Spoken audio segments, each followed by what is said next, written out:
Yeah, so we have a huge territory, and most of that area, 90% is the grazing land and the rangeland. But if then the mining boom is started, since the time the mining companies licenses are getting more and more, so mining land is always getting out from the rangeland area. So this way, grazing land amount is continuously in decrease. So another competitor is the agriculture, but that's not that much because agriculture the area is 1% below. So it's very big, small, so it doesn't cause that problem. But still, of course, the competition, conflicts between herders and agricultural people.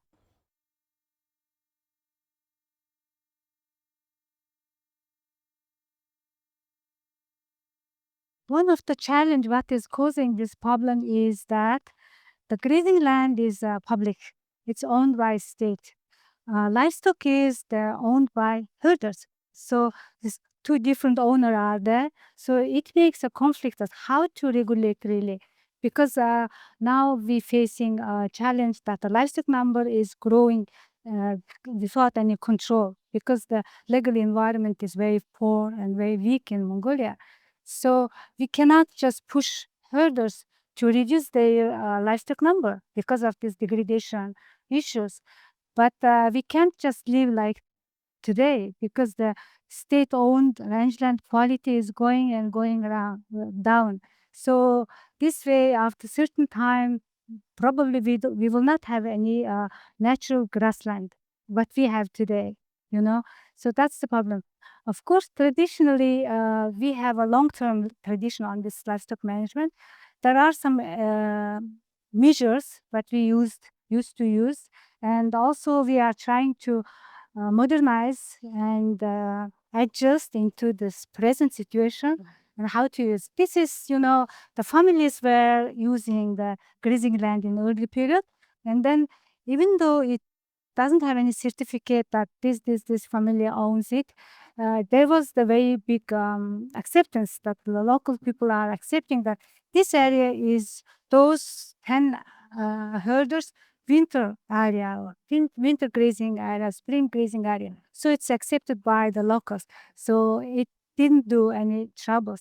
But lately, as the number of livestock is going up, they need more place because they need to move all the times. At least 4 times they need to move. There are families who move 10 times, 15 times. In that case, we don't have enough area. So now, since we don't have a separate law for rangeland management, we use the law of the land management.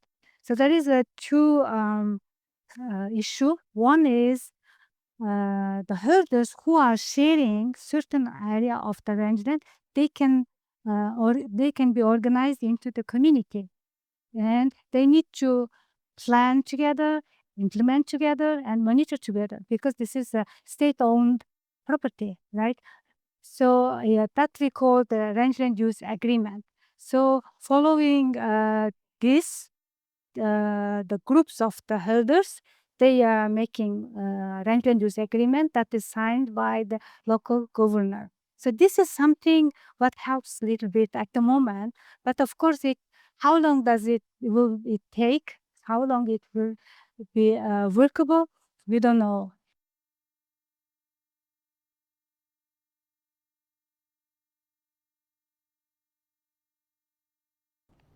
Yeah.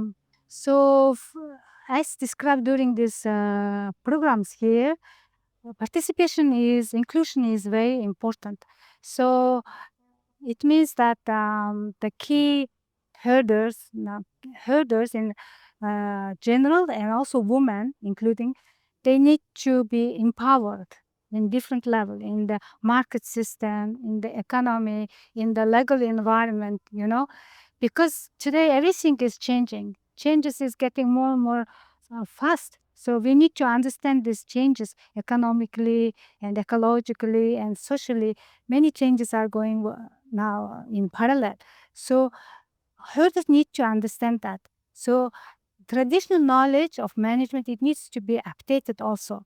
So this way we can make some good route or good possibility for the herders. For example, we say that responsible nomads certificate our organization is developed and now promoting. So the Mongolian government has accepted it as a certificate that can be used nationally.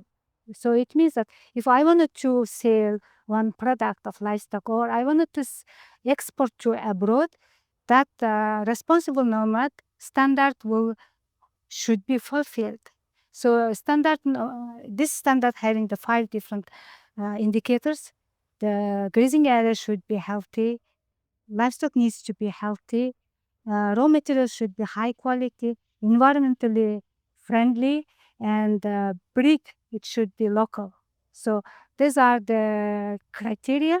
So now we are organizing many follow-up trainings on this, how to fulfill this standard.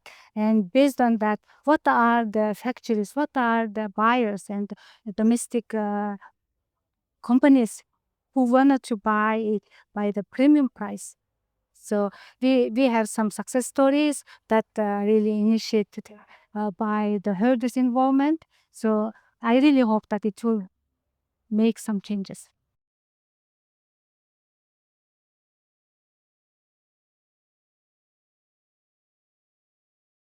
Yeah, it's a good question. So we have more problem with youth because the young people, they all wanted to go capital city to learn, to study, and then many of them, they don't go back home. Yeah. So yeah, it's difficult. Regarding to the women, so involvement and the participation of women is in a good level. So now just we need to support them, empowering, and because they are the part who is more deeply involved in this value chain issues, because they are the main producers. So they should know that what are the needs, what are the interests, whom they need to what, how produce. So that's why that this kind of follow-up trainings on whole this fulfillment of the standards needs to be carried out.